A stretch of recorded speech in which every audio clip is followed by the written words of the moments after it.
하루 3분의 말씀 묵상을 통해 당신의 삶의 기적을 체험하세요. 성령의 열매 8번째, 온유. 온유함으로 새해 복 많이 받으시기 바랍니다. 마태복음 5장 5절. 온유한 자는 복이 있나니 그들이 땅을 기업으로 받을 것이미요.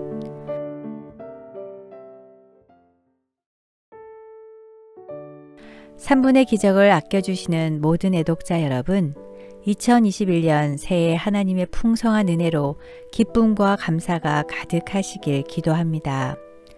오늘은 성령의 열매 중 온유 2번째 묵상을 하려고 합니다. 올 한 해 사소한 일에 열받거나 화내지 마시고 온유와 따뜻함으로 주님의 복 많이 받으시고 받은 복 많이 누리시고 나눠주시기 바랍니다. 인도에서 사역한 캐리 선교사 이야기입니다. 캐리 선교사는 선교사인 동시에 언어학자이기도 했습니다.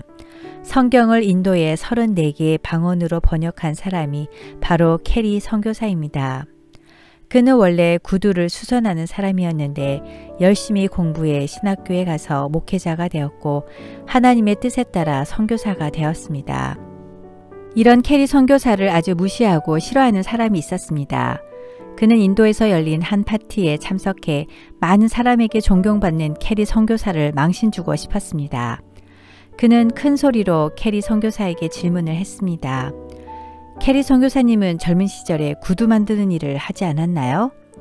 이 질문에 캐리 선교사는 아닙니다. 잘못 알고 계십니다. 라고 대답했습니다. 그는 캐리 선교사가 말을 다 끝나기도 전에 소리를 질렀습니다. 거짓말하지 마시오. 내가 알기로는 한낱 구두를 만들던 직공이 분명한데 무얼 잘못 알고 있다는 말입니까? 그러자 캐리 선교사는 정중하게 말했습니다. 저는 사실 구두를 만드는 사람이 아니라 헌 구두를 수선했던 사람이었습니다. 저같이 하찮은 사람을 하나님이 쓰시니 정말 그 은혜에 감사할 따름이지요. 그 당시 구두를 만드는 사람은 구두 공장에서 일하는 기술자였지만 남이 신고 다니던 헌 구두를 수선하는 사람은 비천한 계층에 속해 있었습니다. 구두 직공도 되지 못한 자기의 과거를 조금도 부끄러워하지 않고 솔직히 이야기한 캐리 선교사의 모습이 오히려 그를 존경받는 선교사로 만들어 주었습니다. 디도서 3장 2절. 아무도 비방하지 말며 다투지 말며 관용하며 범사의 온유함을 모든 사람에게 나타낼 것을 기억하게 하라. 누군가 여러분의 부끄러운 과거를 들추어내거나 무시하는 말을 한다면 여러분은 어떻게 반응하시겠습니까? 자신의 허점을 감추기 위해 거짓말을 하거나 자신을 무시한 사람에 대해 열받고 화를 내거나 억울한 일에 대해 분노심으로 산다면 과연 행복할까요? 나 자신이 평안하고 공동체가 하나가 되기 위해서는 온유한 태도가 필수적입니다. 또한 분노는 잠깐이지만 그 상처는 오래갑니다. 남의 약점을 들추어 망신을 주는 것은 결코 바람직하지 않습니다. 하나님은 세상의 약한 자를 택하여 존귀한 자로 세우시는 분입니다. 하나님은 자신을 낮추고 겸손한 사람을 세우시고 온유한 사람을 쓰십니다. 하나님은 온유한 사람에게 복을 주시고 온유한 사람에게 땅을 기업으로 주신다고 하셨습니다. 성경의 인물 중 온유한 사람은 누구일까요? 예수님이 오시기 훨씬 전 이 땅에 온 하나님의 놀라운 선지자 모세의 삶에 나타난 한 사건을 통해 온유함의 본질을 묵상해 보도록 하겠습니다. 모세는 첫 번째 아내인 미디안 제사장 이드로의 딸 십보라가 죽은 후 구스 여자와 재혼하려고 했습니다. 그러자 가족들 사이에 논쟁이 벌어졌습니다.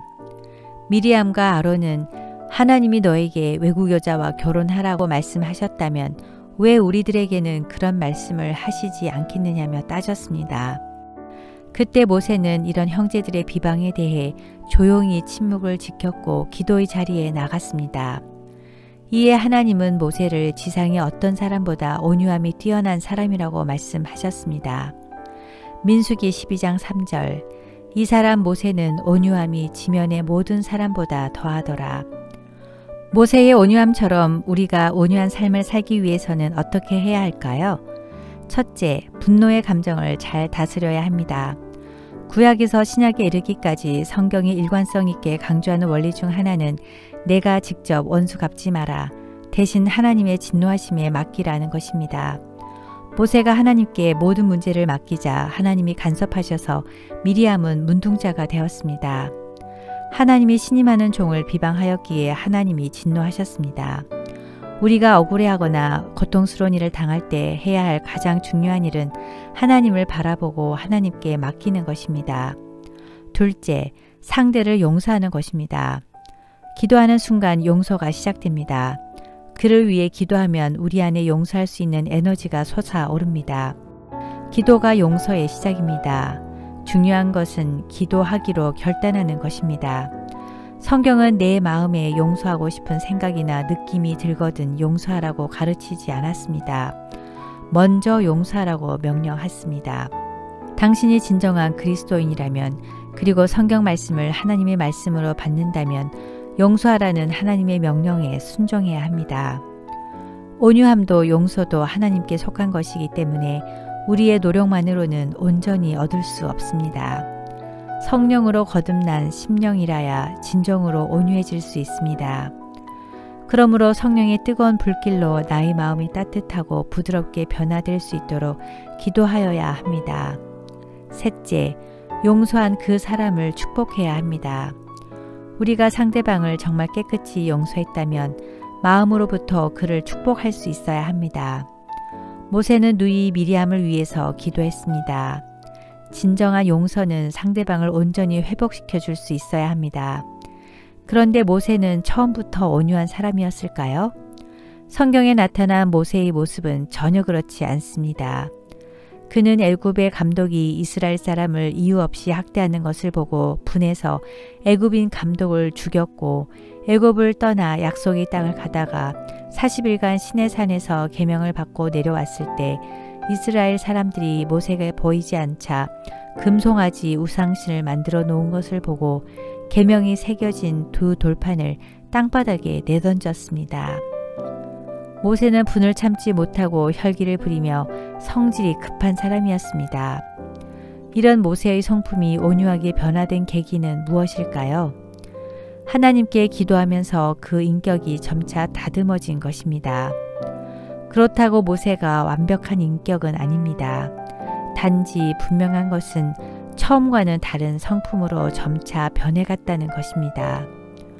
온유한 자로 살기 위해서는 굳어지면 안 됩니다. 강한 쇠는 부러지나 부드러운 눈물은 모든 것을 감싸 안습니다. 생활과 삶 속에서 여유 있고 부드러운 것을 추구해야 합니다. 온유한 사람만이 영원한 생명을 누릴 수 있고 온유한 마음 밭에 설아야 하나님의 말씀도 싹이 틀 수 있습니다. 우리 모두 예수님과 모세의 온유한 인격을 소유함으로 하나님께 쓰임받는 축복을 누리고 따뜻하고 부드러운 마음으로 자녀들을 키우고 이웃을 섬기길 기도합니다. 온유의 본을 보이신 하나님 아버지, 온유하신 주님과 모세의 성품을 더 닮기 원하오니 주님의 그 사랑을 배우며 온유함과 겸손, 부드러움과 따뜻함을 잊지 않게 인도해 주소서.